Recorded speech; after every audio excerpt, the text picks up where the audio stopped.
Hi everyone, and welcome to the Cybersecurity Sauna. My name is Janne Kauhanen, and I will be your sauna majuri and the host of this podcast. Thank you for joining us for another session where we sweat out the hot topics in security. Welcome to our listeners, and be sure to follow us on Twitter at Cybersauna. The NIST Cyber Security Framework has helped secure organizations for nearly a decade, and while it's proven to be an invaluable tool, it's gotten a bit long in the tooth for a cybersecurity landscape that never stays static. Enter the new and improved version 2, which identifies the increasing role of cyber risk in the operations of many organizations by implementing more governance and oversight and putting a spotlight on senior leadership accountability. Today we're joined by Cybersecurity Strategist and Eclipse.io CISO Matthew Rosenquist and WithSecure CISO Christine Bejerasco to discuss if the new framework layers are enough and whether they will help or hinder CISOs. Welcome, guys. Thank you for having us. Thank you. So, the Cybersecurity Framework version 2, which is a mouthful, has a focus on such things as supply chain risk management, secure software development practices, data security, incident data preservation, recovery planning. Is that enough? Do you think enough has been considered? Well, I would say that it has been covering a lot already, and I wouldn't say that you need to add a little bit more. But there's something a little bit that I would have loved to see. It's like moving slowly towards making organizations more secure by design. There's a little bit of a promise there because I see something in the governance related, for instance, to human resource. But I would have loved it to go a little bit further on that front. Okay. Yeah, when we look at the phases or the areas that it looked at, whether it's identify or recover or whatnot, good organizations already had some level of governance. You have to have that for consistency and comprehensive sake. So they've gone and decided we're going to call that out. So you've got that inner ring on that diagram that really says, okay, there is going to be a governance layer. They've reorganized some of those different areas from the other groups and kind of latched it into where governance is. But the thing is, if you think about it, right, oversight or governance, it has to apply in all of those areas. And it did beforehand if you were doing any type of security, right? If you had data security, for example, which is one of the areas there, you still needed to know, okay, I have to do an inventory. Where is my data, right? And how do I have the governance to make sure that I continually know where it's at and how it's being managed? But if it's being attacked, I need to kind of prevent that. So, I need governance for the tools and processes to do that. Well, wait a second, and if something bad happens, then I need to have the processes for response and recovery too. Well, wait a second. So governance really applies to all of those. Yes, it did before, it does now, but they've decided to call it out. So it's more cognizant, it's more in the forefront of those CISOs' minds that this is not just part of identify or recover. It's got to be integrated into all those aspects if you're going to properly manage risk over time. Now, I can tell you've spent some time looking at this, but do you think insights like that are clear to people who read this documentation now and have to follow this? Like, is it obvious that this is sort of the same, but also different in the following ways? Before you can answer that, I think it'd be important to understand what is this actually, right? Because when you look at the NIST documents, there's the CSF, right, the Cybersecurity Framework, but then there's also standards like 853, 800-171, which are incredibly long kind of questions you're looking at. But NIST has probably got at least 200 different works for security. This particular one was developed about a decade ago, and it was designed specifically for critical infrastructure organizations. So, think power generation, food logistics, communications, transportation, these things that are essential to citizens. They are typically run by large, either governments or in most cases, like where I'm from in the United States, by large companies. So this framework was a high-level, established kind of, it's a framework. It helps companies self-evaluate themselves to make sure they're not missing any major big aspects. You would want, if, for example, you wanted detailed questions, you would couple this with 853 or 871 that would then tie in the questions. But this is a self-determination, right? You don't go through a third-party assessor like ISO certification or SOC 2, where you have an independent auditor come in.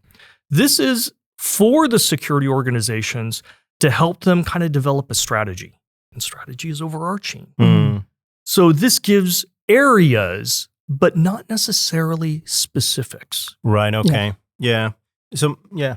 There's something really valuable, though, that I've seen comparing the version 1.1 versus version 2, which actually also indicates where we are trying to bring cybersecurity towards, like for different organizations. Because if you compare the volume of subcategories under protect, detect, and respond in version 1.1 versus now, there was around 2/3. But now it's around like 40+%, both for identify and govern versus protect, detect, and respond. So it's a little bit more balanced out now. And the emphasis really becomes a little bit more on how do you proactively and continuously manage cybersecurity within the organization rather than just react when a threat happens. And I think that is a very positive development. And I think that goes back to the maturity of the leaders. Because, you know, when you look at the leadership in CISOs, you've got a vast majority of them that came up through a technical field. And in technical fields, whether you're an engineer, an architect, or whatnot, it's about solving a problem. You solve it, you're done, you move on to the next problem. In cybersecurity, it's not about solving a problem because everything's changing. You have to worry about process and people and the technology and all the underlying factors, the intelligent attackers and the technology that your organization's migrating to, right? Everything is changing under your feet.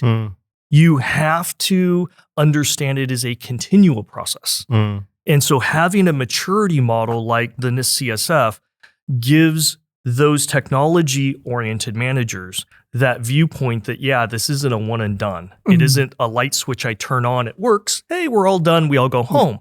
It is something that I have to completely manage and oversee, and there's a lot of aspects to that. And for the big companies, they can throw a lot of resources at it, right? Which is what this was originally designed for. But if you're a smaller company, you can still use this framework because it's strategic in nature. Right? You're going to tailor it to your needs, your risks, your threats, and even to your available resources, because you're not going to have a 100-person crew or 1,000-person if you're with a very large enterprise. So this framework is malleable to be what you need it to be without the overhead burden of I've got a third-party audit and they're going to expect something regardless of whether I'm big or small. So you can tailor it to make sure you've got that strategic viewpoint. And I like where you're going, Christine, that, you know, it starts to balance out. A lot of people only focus on that prevention, right? I'm going to try and block things, and they're not thinking about it. In the last couple of years, we're hearing a lot about recovery and, resilience. That's the key word. Everybody loves resilience. Very important, but it's a matter of balance for every organization. And so, I like where you were going. Balanced, Yeah, you're talking about how you can tailor it to your needs if you sort of understand what those needs are. So my question is, how approachable is this? Will it help CISOs and security leaders sort of understand what's being required of them, and maybe even things like how to measure outcomes? Well, this is actually a little bit more approachable from an organizational context perspective because it really specifically approaches the organizational context. And that is an area where, for instance, like previously, many CISOs may have a stumbling block because the main idea, the main mandate that has been given to them is, for instance, how do you enable the organization to protect itself? And it's always been about that thinking. And at times, there's some generic guidance on what you should be protecting from the organization. But now with the organizational context, it becomes more tailored towards that organization. Like, what do they really need? And that's specifically placed there as a guidance. And I think it brings CISO a little bit more to the strategic level of the organization, that how do they really protect then the outcomes that the business, for instance, would like to aim towards. Yeah, it's I see the CSF as a directional tool to know you're covering the areas you need to cover. You've got the right breadth, but it is not a prescriptive tool. Sure. Yes. So it will tell you need to have a risk assessment process. It won't tell you what that actually is, or which of the infinite number of risk assessment methodologies and processes and tools and sets of questions you should use. It simply says, make sure you have a risk assessment process. Right. So the leader can go, I need a risk assessment process, but it doesn't say which one. But that then gives them the flexibility to say, let me go out and see which one's right for me, for this organization right now, for our objectives and our goals. Okay. There's something very interesting about the tool, though, because, I mean, for instance, there are areas where, as Matt mentioned, it's quite engineering friendly. For example, You're being nice. Okay. Yeah, the protect, detect, respond, for instance. I mean, they have their technical roots, obviously, and those are actually easier to turn into a little bit more tick boxes than, let's say, identify and govern. And I believe that CISOs or security leaders in the organizations would need to be mindful that, for instance, when they look at govern, it's exactly not very prescriptive. I mean, you need to define how that looks like for your organization, because that box, like that subcategory, could be really big, or it may not be that relevant to make it that big for your organization. As opposed to, let's say, we talk about recover. I mean, there are certain items there that, do you have this? Do you have that? Do you have this? And it makes it easier to follow. But for especially this new category, it leaves a lot of room for interpretation. Yeah. And I think by design, it has to, because every organization is going to have different security goals and different assets and concerns and area of risk they want to manage in different ways. And so you have to have that flexibility. But I think over time, when we get to version 2.1, I think we're going to have more detail in that area, saying, okay, you need to have audits. Let's talk about how frequent. Let's talk about what level. If you're in a regulatory field, it should be able to support these end benefits. And I think when we get to 2.1, I think we'll probably see that in there. A little bit more. But you bring up an interesting part, because there's an aspect of NIST CSF that I've always felt was missing. And to me, it's the Achilles heel of this. And you had mentioned it's very compatible for technically minded, technically oriented leaders. They can start to understand how this section applies to tools. These are the vendors, these are the tools. And one of the things that its biggest weakness is understanding who is attacking you, what those attackers are trying to achieve, and therefore what they're going to attack and the methods that they're going to attack. Instead, it's very internal looking. I'm only going to look at my defenses. And if you're only looking at your defenses, you're only seeing half the picture. If you go into combat, right, against an intelligent adversary, kind of sound familiar, right? Cybersecurity. And all you're looking at is the training of your troops and the equipment that you have to bear your order of battle. But you're not looking at the enemy going, what do they bring to the fight?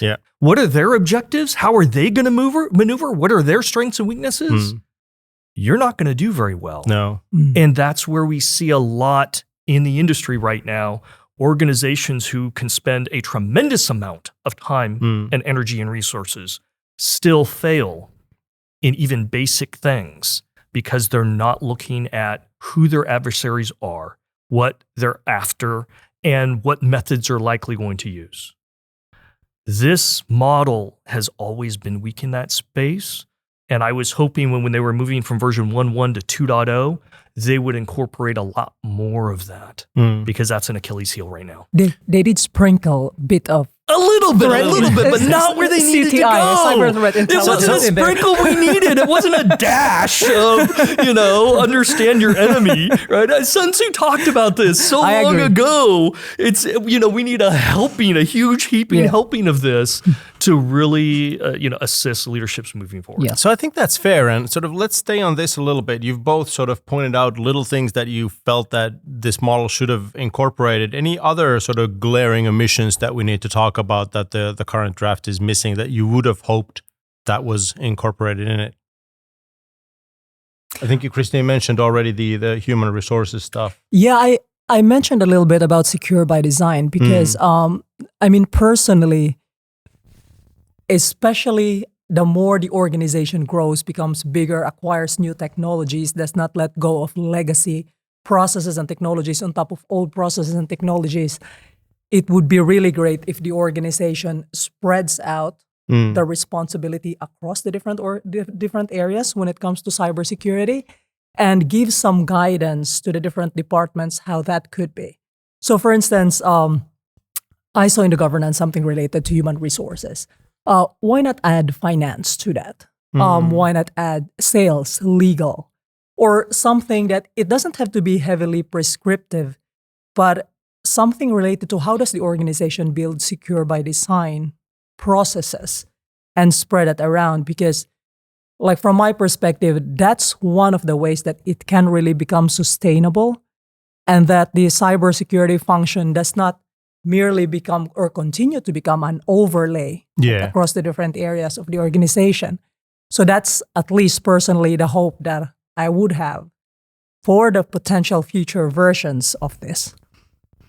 Yeah, and I would build on what she says, and I think there's a number of different areas. One, exactly what she's saying. For cybersecurity leadership, it is critical that they work with other executives. And it isn't a body unto itself. It's woven into the fabric of a company. Good, successful CISOs understand that, and they work collaboratively with HR and IT and frontline product managers and all the different profit centers to figure out what they need and how that becomes mutually supporting for the benefit of the organization. This is a skill that level of communication and collaboration that has to be fostered is a skill that typically doesn't accompany highly technical people, right? Technical people like dealing with technology and not necessarily people. And I get that. I totally get that. But at a leadership level, you have to be able to bridge that. So I would say, yes, that's something that strategy framework, especially if you're going to rate yourself.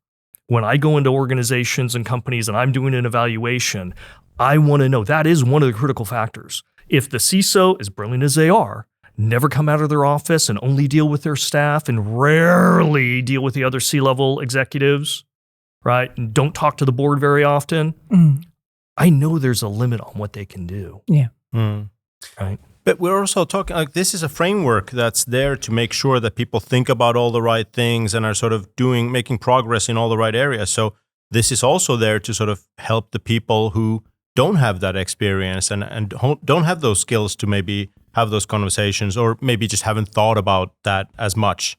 So, this framework is there to help those people sort of realize what they need to be doing anyway. So would you have liked to see mention of this kind of stuff or something else in the framework that's not there right now? Well, I think it does need to be included, right? And we're starting to get there, especially when we call out the governance. And let me give you an example, right? Governance starts talking about you need to have third-party vendors. That needs to be part of your scope, third-party vendors. Well, that's kind of a pretty generic topic. Does that mean you should vet your third-party vendors? Well, yes.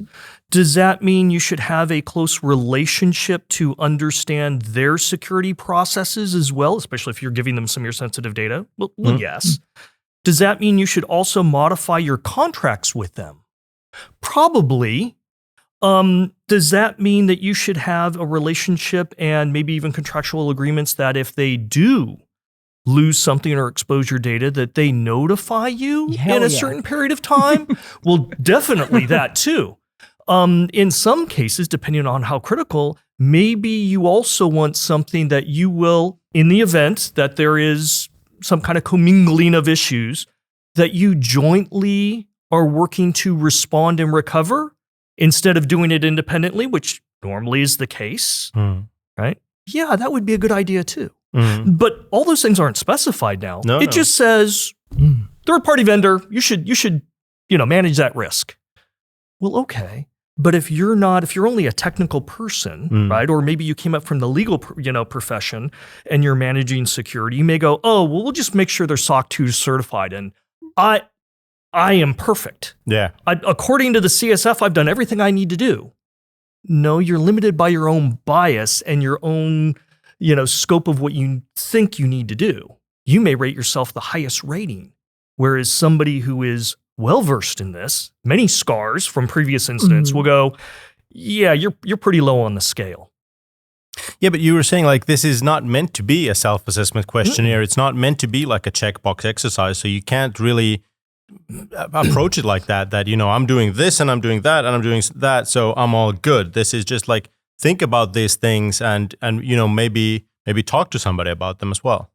Agreed. The more detail you can put in there from a scope perspective, the better. Yeah. Right? If I simply say, have a risk assessment process for your data, that's pretty open-ended. And you could do very little or you could do a lot. It just depends. If I list 10 or 15 different areas and maybe some industry best practices and maybe some sector best practices, right, in there for you to consider, may or may not apply to you, but at least that's now on your radar. Oh, wow, I didn't think about that. Oh, yeah, adjusting my contracts before I hire a third-party vendor. Wow, why didn't I think of that? Right? So, having it listed in there, maybe it'll be in 2.1. That is something that becomes very beneficial, especially as you bring on new third-party vendors, to be able to have that kind of vetting and figure out what do you want in that boilerplate contract for all of your vendors. And to build on top of that, it would especially be useful to have that specifically there, especially when you're dealing with people with an engineering or technical background. And especially when you're dealing with people that when we add the implementation tier numbering on top of this framework, engineers would suddenly say, this box, I am now at level 2 point something, 3 point something. And this is really where it becomes challenging because as Matt mentioned, when you look at these contracts with third-party organizations, even if they have SOC 2, for instance, depending on what data you give to them, for you, it may not be enough because the capabilities that they have put in there, that may not be the complete extent of where your data would be stored in. So if you're somebody who, for instance, had scars, you might want to see what is the recent result of their security assessment nonetheless, and what do they do every time they find something amiss in those security assessments. So these are some of the things that are not really very much specific. You can start with the framework, especially if there's nowhere else to start. And I think it's really good for that, but it's not the end all be all. And sure. Really, it's the part that when you start putting your ratings in there, beyond thinking of that as a prioritization tool, then it becomes really challenging to see that, okay, I've already arrived or I am already okay, then all of a sudden, something else happens. It seems to me that this model has more oversight built into it than the version 1 did. Would I be correct in that? And do you guys see that as a good thing? Like from my perspective, I think version 1 had oversight sort of blended all over the place in it. And this just pulls that out and highlights it. Yeah. There are, of course, like obviously something very specific, let's say the organizational context that really elevates this to the level of, for instance, senior leadership, that they need to also be involved. But I do like the part where it highlights that. And it shows that specifically now, and it's not like built into identify or a little bit into detect, etc. So that's one part that I think is a very positive development for this. Yeah, I would agree, because governance, it is important for that sustainability and comprehensiveness over time.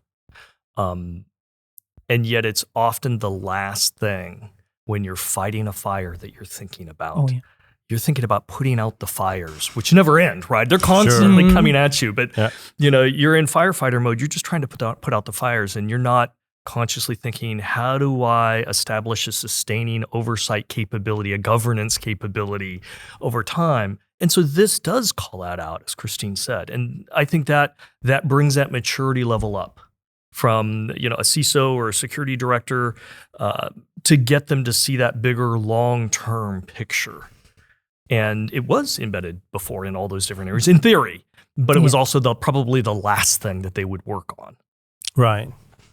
So, Christine, you were saying that you'd like to see sort of the responsibility for security sort of spread out a little bit more evenly in organizations. What about accountability? Is that still at the hands of CISOs and security professionals, or is that being spread around at all in this new version? Well, the accountability level, it's hard to gauge that from the different subcategories on where that belongs. Because, I mean, if you look at the whole framework, it is sort of there, but it doesn't say who owns it. So at the end of the day, if you look at it as a whole, it still feels a little bit more like an overlay. And therefore, from my perspective, it looks like if you have a CISO office, then the CISO office needs to make sure that, for instance, these things exist. Let's say this is an organization who would like to use the NIST Cyber Security Framework. Then therefore, the CISO would then ensure that, okay, these different areas exist, the governance exists, and therefore the mere existence and implementation of this means that the CISO is accountable for making this happen for the organization. It would be really good to see if the ownership of those different areas becomes spread around. And I guess this goes back a little bit to having secure by design spread out on the different areas of the organization. Because like I keep on calling out the human resource part, because that's one part where if you say that specifically there, then it does look like it's not really the CISO's accountability anymore. That goes to one area of the organization who handles that. Yeah, no, that's certainly a part of what I was thinking, but also like in terms of the senior leadership, like a lot of CISOs talk to me about not having sufficient resources or really like chances to succeed. So is that responsibility, that accountability being spread over, or is it still like you're the CISO, you should have magicked more resources or done better with the ones you had? Is there any accountability for everybody else in the organization? Well, at least for that part, it's more specific. It's more laid out there based on the risk, for instance, that the organization is willing to accept. So starts with organizational context all the way down. Okay. Yeah, I would say the accountability question is tough, and accountability should be tied to whoever owns it. But there are, shall we say, political swirls. And I'll give you an example because I work with a lot of different companies in a lot of different sectors. Imagine 3 different companies. And the first company, we're the CISO, and there is a product group, which means there's a vice president of that product group, and they've got schedules to get out, and they've got their own development resources. And they may say, security, we'll take care of the security in our product. CISO, I'll be responsible for that. I'm responsible for the product anyway. So I don't want you in there. Okay, if that's what the C-suite and the board want to agree to, okay. Now you have ownership, which means you are now accountable for that. Yeah. And as long as it's clear and everybody knows, right? And it's important for the CISO because they don't want if something happens for it to backlash and catch them and go, CISO, well, no, we all agreed. Well, it's documented, here you go. Okay, so that's company number 1. Let's say company number 2, something bad did happen. Now you may have the C-suite and the board going, you know what, CISO, putting security in the product group wasn't a good idea, right? They deprioritized it because they wanted to hit their deadlines and everything else. So CISO, we want you to own it. Okay, well then that's a different story. That means as CISO, we are going to be accountable for it. Now we're going to work with the architects and the engineers and that executive for that profit center. But it, again, needs to be open. Hey, CISO is going to own this. You're going to support the CISO in the risk. That may push back release timelines. That may reallocate resources when there is a vulnerability that's discovered. Right. So that would be the second example. And the third example is you tend to see a hybrid in a lot of these where, and that's my preferred state, where I will work collaboratively with the profit centers, with their products and their VPs, going, guess what? I know security. I know you know your product. but I know who's attacking us. I know their methods. I know what they're going to go after, right? Together, we can come up with what we need to do. Let's nail out our specific goals, right? From a security perspective, we will co-own these and we will collaborate. If there's a conflict, we'll bring it to the CEO or to the board or something like them for them to make the decision because they own the risk at the end of the day then. But let's collaboratively work on this. And there's lots of benefits there because now you're shared resources. Now there's co-ownership. Both of our necks are on the line. Not just mine, not just theirs, both of it. So we feel the pain. And it helps that executive start learning more about security, and it helps me learn more about the products that make the company go. So there is a joint benefit there if possible. And I believe like there's a very valuable tool when it comes to shared accountability / responsibility, depending on different area. And this is really the risk management tool. Like who owns the risk? Because when you own, well, typically, and what would make sense is that if you own that area, you would own the risk and you don't hand that over to anyone else. But as Matt mentioned, there are also areas where they don't really know how to mitigate the risk. And this is where the joint working happens. But the risk ownership would need to be quite specific to who owns it. And it would need to be documented because at the end of the day, it boils back to that. I feel you're both sort of approaching this topic. So let me just go straight out and ask it. You're both CISOs. So what are some of the conversations that you're hoping to have sort of based on this version 2 of the framework? Conversations within my organization or Sure. external? I mean, I'm not asking you to air your dirty laundry in public too much, but a little bit. Yes, you are. Yeah. No. It's well, if you're moving away from NIST 1.1 to NIST 2, or if you're deciding I want to adopt NIST 2, without having ever gone to NIST 1.1, this kind of facilitates discussions with your own executives and with your board to say we need to have a security program. It needs to live. It needs to adapt. We also need to have governance, right? It's called out. You can see it on the little diagram here.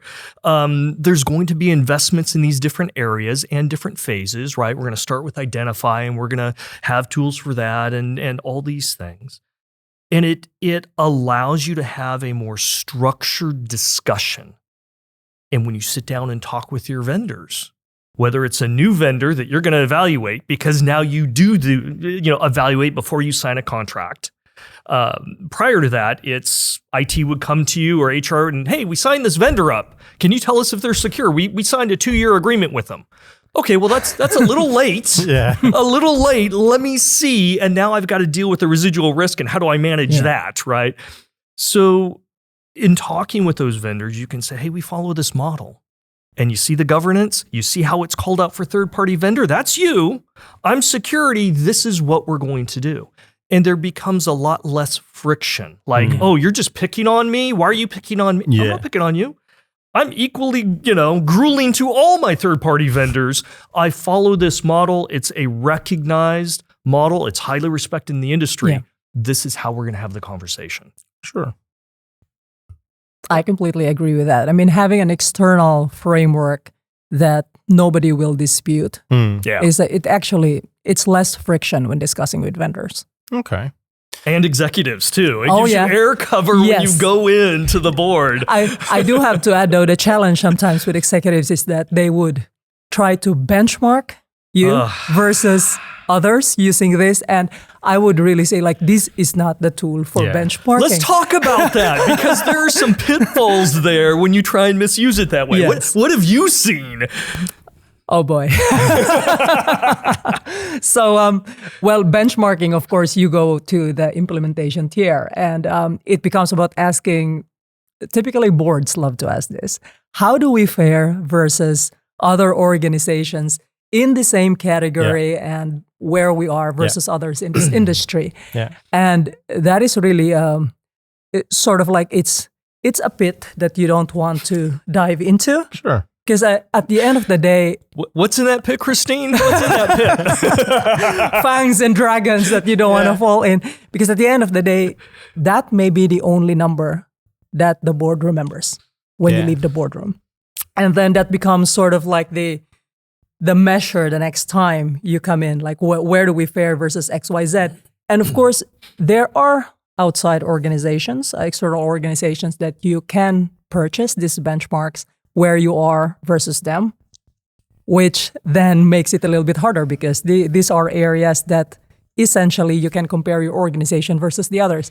And then the tricky thing really is that if, for instance, knock on wood, the organization suffers a breach and apparently you have already been on the highest levels of this performance, it boils back to you like, why do you look like this and why is this happening to us?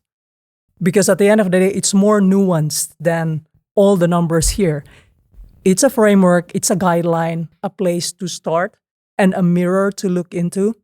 And personally, I also like to use this as a survey tool. I've done that for the version 1.1, just to identify among the people who know about the security posture of the organization, where are we the weakest? And after we have implemented it, where does it look like we need to work on next? But it's not really that, okay, we have arrived and this is how we look like versus the others. Yeah, and to build on what she's saying, the NSF or CSF is a great tool, right? A screwdriver is a great tool, but you wouldn't use it to hammer in a nail. Right. So it's a great tool if you use it for what it's designed for. Comparing metrics between two organizations is not what it is designed for. Yeah. It is a self-reporting, introspective evaluation of yourself through your own eyes. And that's great because you can get a baseline, you can see where you want to go, and you can start managing your internal controls over time. And you can get better where you want to get better. It helps with prioritization and so forth. But because it's your own perception of what your score is, you can't compare it to another company's perception of their score. Yeah. What constitutes a 1 over there is different than what you would constitute as a 1. So, and I've talked with board members on this. They go, oh, well, let's look at the NIST scores. And I'm immediately, okay, let's put a halt on this conversation. Those scores do not translate. You're talking two different languages. We can talk about maturity. We can, at a high level, we can talk about certain emphasis if you want.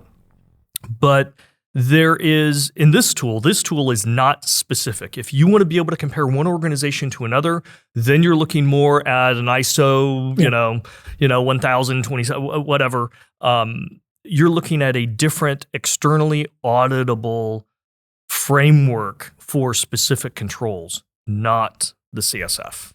Yeah. No, and personally, I'm not a huge fan of benchmarking in the first place because, like, even if you're the best company out of a bunch of very poor companies, that doesn't help you too much, does it? The board does use that, though, right? Yeah. And they look at it from everything from sales or marketing or whatnot. Security would fall into that. How do we compare against our peers? Sure. From a liability perspective, from a punitive damages. Let's be very specific. When it comes to lawsuits, you can get sued for anything, right? But when it comes to punitive damages, they will look to see how do you compare against your peers? What was acceptable practice in your sector or among your peers? And if you knew that you were way below that, in a lawsuit, now you're talking big punitive type of damages. So the board looks at that to go, what risk exposure from a lawsuit do we have from a shareholder suit or something else?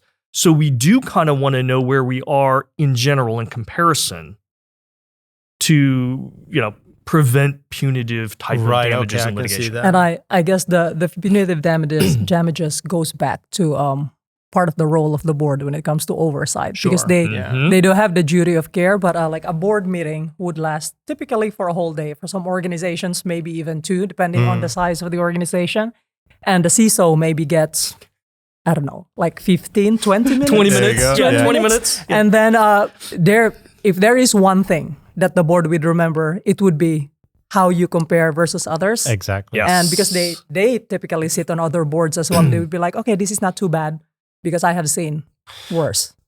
And then. But that's not how attackers think. Okay, well, let's move away from that. Right. No, that's part of the challenge that a CISO has. They have to worry about that intelligent risk of being attacked and what kind of damage. Yeah. But at the same time, now that we've gotten to the C-suite, we have to be able to talk business. Yeah. Yes. We have to be able to understand ramifications of business and be able to communicate that. And there are different drivers. Right. It's not just about the technical fires to put out. I understand that. Okay. So, look, I think one thing we have to be very clear about is that we're talking about a draft of the version 2. So it's going to take some years for this to become law.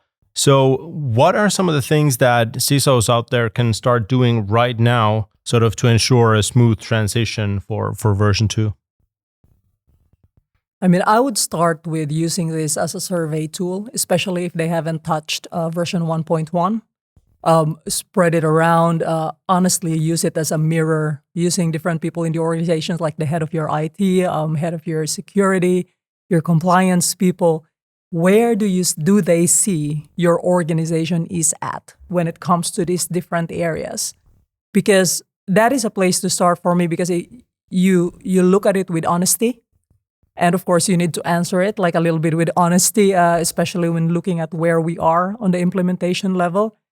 And then when the results go back, I mean, take an honest look, okay, where are the areas where we are super weak at? I mean, if there's no governance, if there's no, for instance, like oversight, if there is no conversation with the security people to the heads of the organization, maybe that is something like a good place to start. So that would be what I would start, like this as a survey tool. Yeah, I think certain decisions have to be made. If you don't have any program at all and you're looking at, version 1.1 or version 2, definitely take a look at version 2. Yeah. It's a good place to start. But you have to decide, do I want to follow that methodology or a different one? Yeah. Okay. If you're already using 1.1, then I would say if you're happy where you're at, if you are managing your risk very, very well, which means you've got things like governance already embedded in there, you may want to ask, do I even want the overhead of switching to Model 2? Yeah. You may not want to, right? If 1.1 is working for you very well, you're achieving your risk goals, you may not want to spend that engineering resource to change all of your risk assessments, to change all of these things. On the other hand, you may want to do that. That may be the right thing at some point in time, and start figuring out, okay, 1.1 didn't really work for us very well. We'll evaluate 2.0. Because again, it may help you with those conversations. It may put the right level of emphasis on governance and these different areas. Your current one has gaps all over the place for third-party assessment. You've been successful in avoiding that big mess, right? It may make sense for your organization, and you may have senior management. Right? You may have the board going, we want you to, right? Everybody else in our sector is moving to 2.0. We want you to move there too. So it may not even be the CISO's choice. Yeah. They may be told it goes there. So there's, it's a decision. And with every decision there, if you are going to move towards it, there's a resource allocation. There is a cost. There's always a cost to security. And it could be dollars because you have to have a new tool or something else. It could be consuming resources and time that you're already oversaturated, right? You can't get what you need to get done now. And there may be additional friction to the organization, to your staff, to engineering, things of that sort. So you just have to evaluate whether it's right for you. I think that's a great way to leave our listeners with this time. So thank you very much for being with us today and talking to us about this topic. Thank you. My pleasure. That was the show for today. I hope you enjoyed it. Please get in touch with us through Twitter with the hashtag Cybersauna with your feedback, comments, and ideas. Thanks for listening. Be sure to subscribe.